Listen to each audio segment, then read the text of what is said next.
Hello, welcome to the Self Learning Platform by Dr. Sushma Singh. Today we start Unit 3, Nature of Indian Diversities and Nationalist Responses. Let us have introduction about the unit. Nehru's catchphrase, Unity in Diversity, is perhaps best reflective of modern nationalist responses to the challenges posed by diversities. Traveling through India on the eve of the general election of 1937, Nehru discovered and enthused about the natural and cultural diversity that he found everywhere in the physical layout of the land as well as the physical appearances of the people, in their cultural habits and religious differences. But underlying this diversity, he had glimpses of a dream of unity. This unity was not visible in external standardization of beliefs or customs, but was something deeper.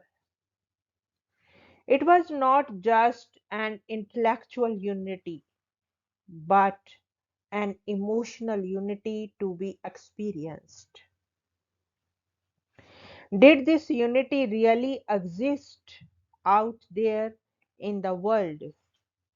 It is important to note that Nehru wrote of the dream of unity like any dream. It called for active imagination and effort on our part. Like him, most nationalists saw mind blogging diversities and dreamt of a unity. But like all dreams, their dream was continuously interrupted, distorted, and shaped by the realities of politics. Let us begin with some clarification regarding the title. Firstly, on the diversity. In ordinary usage, diversity is understood to mean variety and differences. In this sense, diversity may be found everywhere, from the physical landscapes to the cultural practices, as Nehru discovered. But diversity in itself is probably not politically significant until it comes the basis of a struggle for recognition. Whether we take the question of caste or religion or language or tribe, we discover that nationalist leaders were compelled to respond to diversity in the face of serious challenges posed by some activist reformers and social movements. In other words, Gandhi was forced to investigate the caste question in a political sense when Ambedkar insisted upon in social sense through the separate electorate. Undoubtedly, Gandhi dealt with caste in a moral sense before he met Ambedkar, but not so in a political sense. Similarly, when the Muslim League raised the demand for a separate nation, the Congress leaders were forced to consider religious diversity in political terms. Secondly, there was no single nationalist response to these diversities, depending on their ideological biases and the immediate political context. Nationalists responded differently. These responses may be examined at two levels: the level of ideology and the level of political accommodation. For after all, nationalist response implies not only how some leaders thought about diversity, but also how some compromises had to be made so that diversities and differences were recognized. Historically, caste groups and the religious minorities posed serious challenges to the nationalists from the beginning and had to be dealt with regularly. Language and tribe remained somewhat marginal in the consciousness of most nationalists. Now, the next point is caste untouchability and oppressive diversity. Caste identity, either as a fourfold order or as jati, could not simply be celebrated as an expression of Indian diversity, but it did not become the subject of an explicit national campaign until the early years of the 20th century. Bhikhu Parekh has noted that as nationalists began to demand social and political equality from colonial government, the fact that such equality was denied to many within the Hindu society had also to be faced. A second political reason was that Hindu leaders began to see that internal division and disunity had to be overcome in order to wage an effective struggle against colonialism. Lala Lajpat Rai lamented how untouchability had caused many to convert, thereby increasing the numerical strength of the Muslims and Christians. He warned that Hindus might become minorities in their own country unless they set their house in order. Thus, untouchability slowly but definitely became a matter of shame, a blot on Hindu conscience to be removed. Despite widespread consensus on the issue, the Congress did not pass a resolution condemning untouchability. Ideologically, Hindu nationalists drew upon different intellectual sources to attack untouchability. Some resorted to Hindu scriptures to argue that there was no religious basis for the practice, but the Hindu text could not be said to be opposed to the practice in an unequivocal manner. Others opined to follow European liberal sources and saw the practice as an inhumane and unjust inheritance best left behind. Nehru voices liberal opposition when he argued that caste identity leads to the exclusion and suppression of some groups from the mainstream and discourages the pursuit of merit and excellence in all.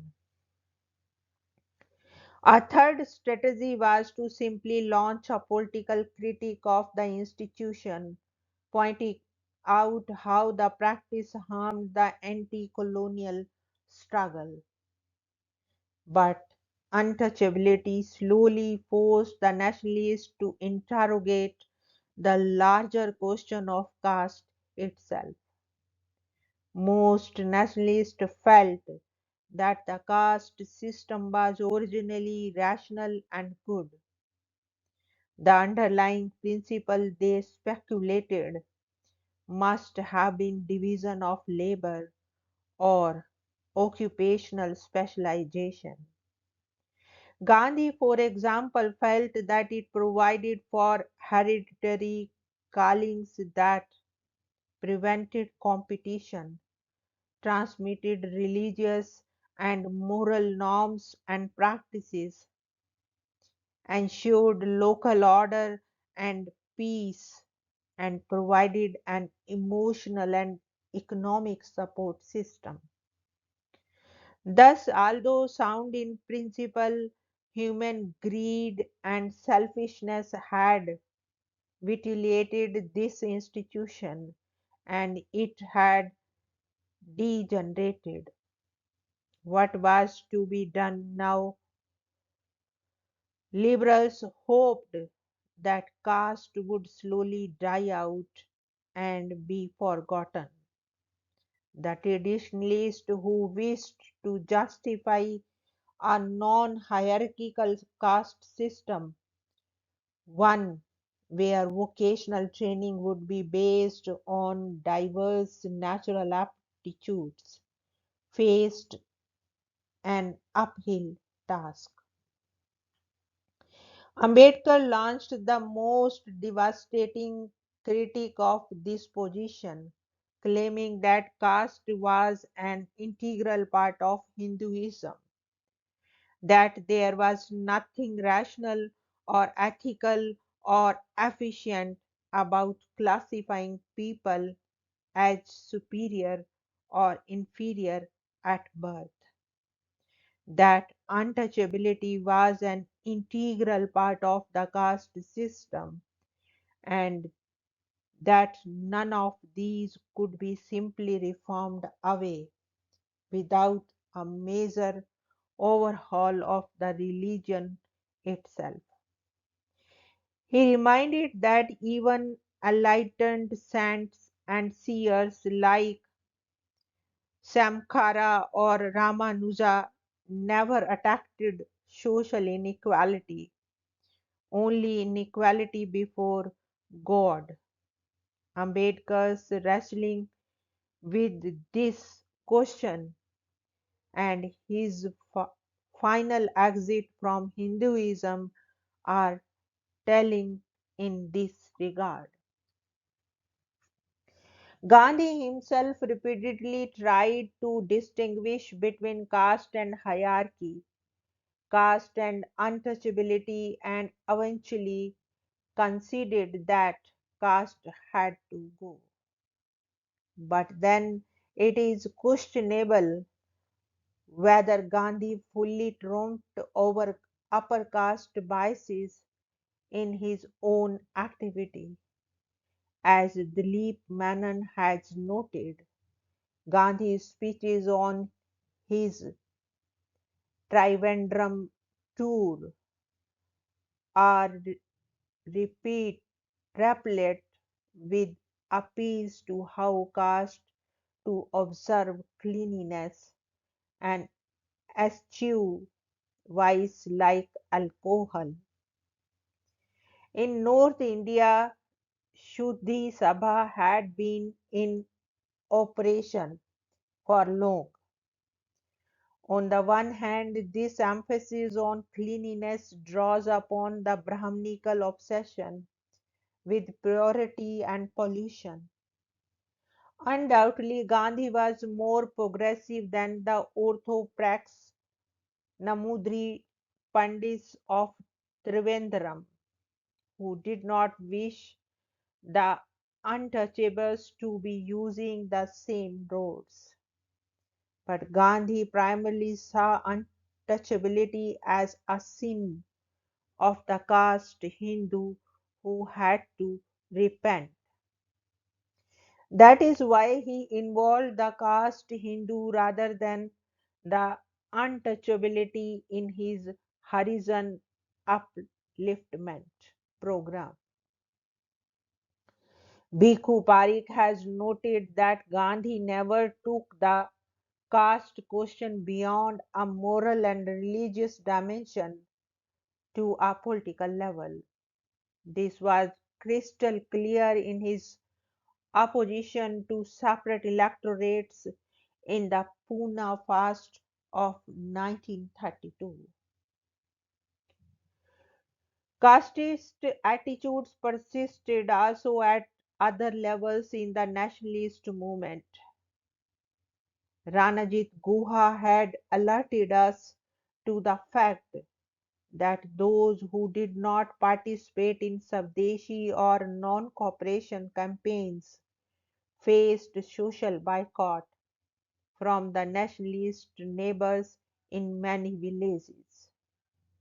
Even when nationalists were disowning caste at a theoretical level, they relied on caste sanctions in practice. If someone used Liverpool salt, social boycott was resorted to. Or if someone did not join the Swadeshi cause, he would be denied services of a barber or washerman. And without the services of these professionals, a Hindu could be rendered impure. In other words, while caste is being denied at one level, it was being reinforced at another level. The paternalistic tone within the nationalist discourse had obscured the fact that during the national movement, so-called lower castes were asserting themselves at various levels. In the South, E.V. Ramasamy Naikar, later famous as Periyar or the Big One, pushed the non-Brahminical movement in radical and leftist directions. In this movement, large numbers were rejecting the temple entries, priests officiating at wedding of and so on. Time and again movement from below attempted to divert the nationalist movement and deepen it.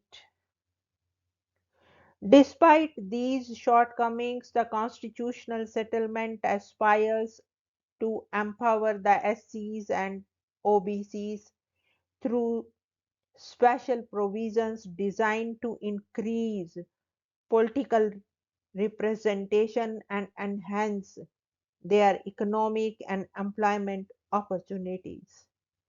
Article 17 abolished untouchability, while Article 15 and 19 are explicit in providing for special provisions for some caste groups. There is to be a national commission for overseeing the working of the safeguards and report to Parliament. Now we want to wind up this lecture and thank you so much for your attention.